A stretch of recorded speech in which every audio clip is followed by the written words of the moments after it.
You wake up one morning with sudden blurred vision in one eye. Your arm tingles. You can't find the words you want to say. The feeling fades in minutes, and your brain is telling you a major stroke is coming in the next 72 hours. Most people miss that announcement entirely because the symptom vanishes so completely that they convince themselves everything is fine. But what changes everything is this. You have roughly 3 days to stop what's coming next. I had a patient named Margaret, 68 years old, a retired librarian who walked 3 miles every other morning and prided herself on staying sharp and independent. One Tuesday, while she was making coffee, her vision in her left eye suddenly went completely dark, like someone had pulled a shade down. She stood there for maybe 30 seconds, blinking, rubbing her eye. Then her vision came back crystal clear, both eyes working perfectly. She told herself it was nothing, probably too much screen time. She made her coffee and walked out the door. 4 days later, Margaret woke up in the middle of the night, unable to move her right arm. Her speech was slurred. Her daughter called an ambulance. If you had been her, would you have known what that 30 seconds of blindness actually meant? Would you have understood that your brain was sending a final, very clear message? I am about to be in serious trouble, and you have a narrow window to stop it. That 72-hour window is what I call the intervention zone. It's the moment when medications exist, when ultrasounds can identify exactly what's wrong, when your doctor can actually prevent the major stroke from ever arriving. Margaret didn't know that window existed. By the time anyone told her, it was too late. If you care about understanding your own body, instead of just being told what to worry about, subscribe to the Healthy Habit and turn on notifications. Most people over 60 deserve real answers, the kind your trusted doctor would give you if you had one sitting across from you right now. I'm Dr. Gerald Mark, and to understand what's actually happening inside your blood vessels, imagine a water pipe that has been slowly clogging for years. The opening gets narrower and narrower. Water still gets through, but with more difficulty. The pressure has to work harder. Then one day, something small happens. A fragment breaks loose. The pipe goes into a brief spasm. The pressure in the whole system drops slightly, and suddenly that already narrow passage becomes completely blocked. That's exactly what happens in the arteries leading to your brain. Your brain is 2% of your body weight, but it demands 20% of all the oxygen you breathe in. It never turns off. Cut the oxygen for even 4 to 6 minutes, and brain cells start dying in ways you cannot reverse. But here's what matters. For an artery to suddenly block completely, the groundwork was usually laid years earlier. The inner lining of that vessel, called the endothelium, has been getting damaged. Cholesterol has been building up. The opening has been getting tighter. This isn't an explosion. It's the last step of a slow, predictable process. Sudden blindness or severe fogginess in one eye only, not both, just one. You're sitting at breakfast or walking through a store, and your vision in just the left eye or just the right eye suddenly goes dark or gray or foggy, like someone smeared Vaseline on that lens. It might last 10 seconds, it might last 5 minutes. Then your vision comes back and it's completely normal again. What's actually happening? A tiny piece of plaque or a small clot has broken loose from inside the carotid artery. That's the major artery in your neck, carrying blood from your heart up to your brain. That fragment travels up and briefly lodges in the tiny artery feeding your eye. Blood can't get through. The retina loses oxygen. You see darkness. Then the fragment drifts away and your vision returns. Here's what should alarm you. That same clot could have gone just a few millimeters to the side into an artery feeding your brain instead. Instead of 30 seconds of vision loss, you'd be looking at permanent paralysis or death. Research published in major neurology journals shows that when patients experience this symptom, doctors call it amaurosis fugax. Fleeting blindness. They have significant risk of major stroke within the next 72 hours if nothing is done. Hospital records show a troubling pattern.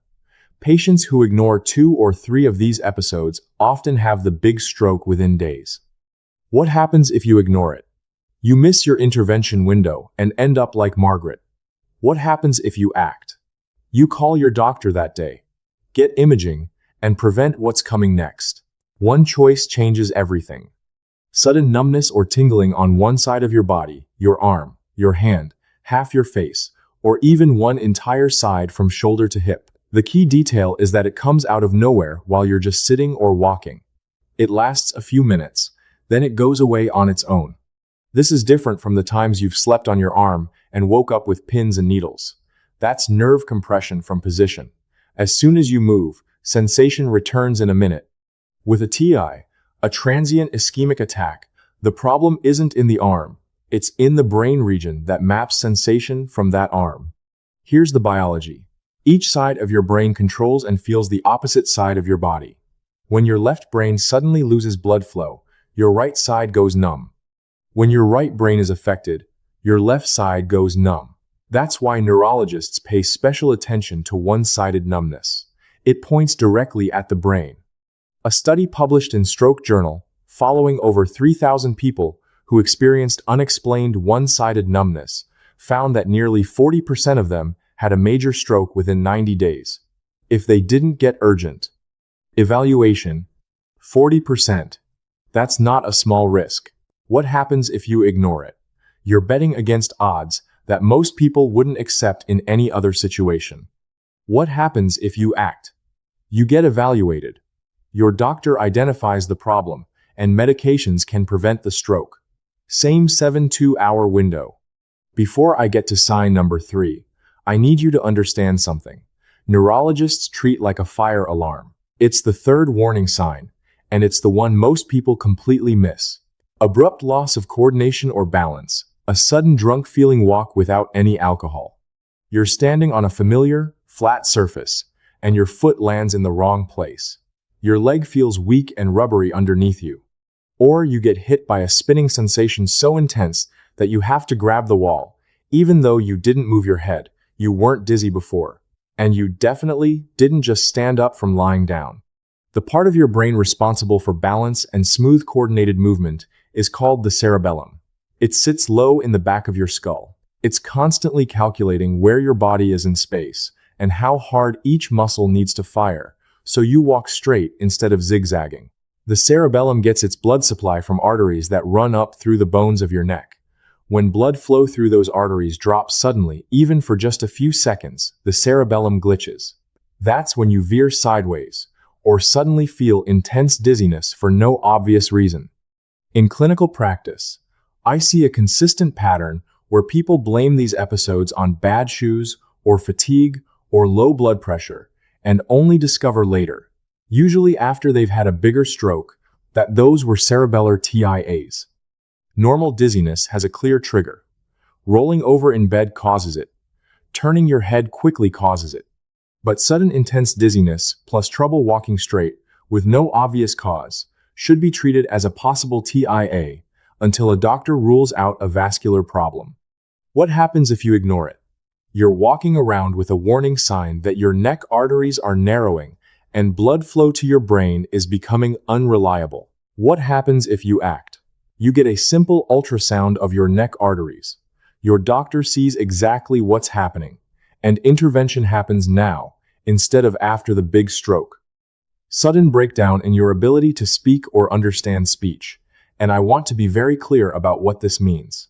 If you occasionally can't remember your neighbor's name, or you forget the word for something, that's not a stroke sign. That's a normal tip of the tongue moment. What matters neurologically is something quite different. Your speech suddenly breaks down so completely that even you feel something is seriously wrong. There are two main speech areas in the brain, and in most people, both are in the left hemisphere. One area helps you form words and control the muscles of your tongue, lips, and jaw. When that region loses blood flow, you understand everything people say. You know what you want to answer, but the words won't come out. They come out slurred or chopped or completely stuck. The other speech area helps you understand what people say and organize your own sentences so they make sense. When that region loses oxygen, you might speak fluently, but say complete nonsense word salad, and you won't understand simple questions directed at you. If speech problems show up suddenly and then fade within minutes, that's textbook TI. Not just tiredness. A warning from your brain. Neurologists treat sudden speech breakdown like a fire alarm because the correlation with major stroke in the following days is that strong. What happens if you ignore it? You've been warned twice by your brain, and you're about to ignore the final announcement. What happens if you act? You get to your doctor that day. You get imaging. You get into the intervention window. Margaret's story doesn't become your story. Unusual new headaches, especially if you have any autoimmune condition, rheumatoid arthritis, lupus, vitiligo, or any condition where your immune system is attacking your own tissues. If you have an autoimmune condition and you suddenly develop headaches that are different from your normal pattern, more frequent, more intense, in a new location, that combination deserves urgent vascular evaluation rather than just treating the pain. Here's why. When your immune system goes after your own cells like that, it often inflames the inner lining of your blood vessels, the endothelium. That microscopically thin layer that coats every artery like a non-stick surface. When inflammation damages it, it becomes rough and scarred. And rough surfaces are where cholesterol, platelets, and inflammatory proteins start to cling. That's how plaques and clots form. This one is trickier because headaches have many causes. Neck arthritis causes them. Herniated discs cause them. Tension and dehydration cause them. That's exactly why you need a doctor to decode what's happening rather than just treating the pain with pills long term. What happens if you ignore it? You're treating the symptom while the vascular damage quietly advances underneath. What happens if you act? You get the right evaluation, identify the real cause, and address it before it becomes a stroke. I want to pause here and ask you something directly. Of those 5 warning signs, eye blindness, one-sided numbness, sudden balance loss, speech breakdown, new severe headaches with autoimmune conditions, has anything like that ever happened to you? Even if it was years ago, even if it lasted just a few seconds and you completely forgot about it until this moment? Drop a comment, yes, if you recognize yourself. Or just tell me honestly if you've never had any of these episodes. I read every single comment on this channel personally. And if you've already experienced one of these signs and never told anyone, this is the place to say it. Working with patients who've had these warning episodes, I developed what I call the 7-2-hour action protocol. It's the framework that turns everything we just covered into something you can actually use if a moment like this ever arrives in your life. It works like this. First, recognition. You notice one of those 5 warning signs. Second, documentation. You write down exactly what happened, when, and how long it lasted. Third, immediate contact. You call your doctor that same day or go to urgent care. Fourth, the 3 evaluations. Your doctor may recommend carotid ultrasound, blood sugar testing, and heart rhythm monitoring. Each one identifies a different piece of why this happened. Fifth, intervention. In that 7-2-hour window, medications exist that can prevent the major stroke. Sixth, what not to do.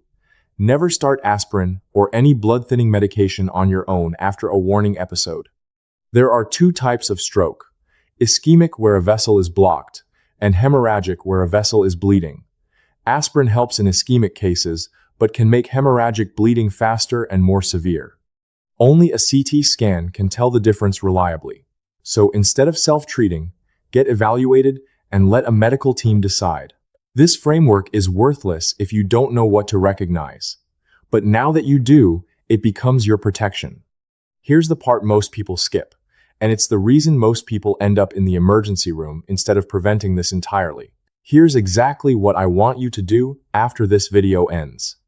First, if any of those 5 warning signs resonates with something from your own life, even if it was months or years ago, write it down in plain language right now. Include what you were doing, what the symptom felt like, how long it lasted. Keep that account. Bring it to your doctor, or call and ask to be seen sooner. Do not rely on memory. Second, take your blood pressure tonight and write down the reading. If the top number is consistently 140 or higher, or the bottom number is consistently 90 or higher, ask your doctor directly, what does this reading mean for my stroke risk? That's a different conversation than, is my blood pressure a little high?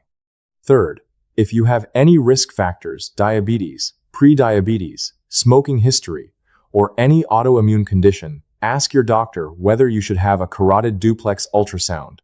It's a simple, non-invasive imaging test that shows whether your neck arteries are narrowed by plaque. That single test can identify whether you're in the high-risk zone, where intervention actually changes outcomes. This isn't about becoming anxious. It's about using the 7-2-hour window effectively if a warning ever arrives. Some people go to bed feeling completely fine and wake up with stroke symptoms, or someone finds them that way in the morning. Here's exactly why that happens. At night, while you sleep, blood pressure naturally drops by roughly 15 to 20%. This is normal. But if you already have a plaque-narrowed artery, that nighttime drop can be enough to turn a partial blockage into a complete stop, especially if a small clot has formed on that plaque while you were lying quietly. That's one reason stroke often announces itself in the morning. Every one of those 5 warnings can resolve completely within minutes and leave you convinced everything is fine. That's exactly what makes them dangerous. You have a 7-2-hour window to stop what's coming next. You have the 7-2-hour action protocol. You know exactly what to do. You know which doctor to call. You know you cannot self-treat. You know the window exists. Margaret didn't know any of that. By the time her family understood what was happening, it was too late. But you're not Margaret. You're equipped now. That's the difference between her story and yours. If anyone in your life has experienced sudden vision loss, numbness, balance problems, or speech changes, even if they dismissed it, share this video with them. That person might be in their 7-2-hour window right now. Subscribe to The Healthy Habit and turn on notifications so you never miss a video about the things that actually determine whether your next decade is spent thriving or managing. Drop a comment with this. If you experienced one of these warning signs tomorrow morning, do you know exactly which doctor you would call? That's the clarity that saves lives. I'm Dr. Gerald Mark, and I'll see you in the next one. Everything I have shared today is for general informational purposes only, based on published research and clinical observation. It is not a personal diagnosis, and it is not a substitute for care from your own doctor.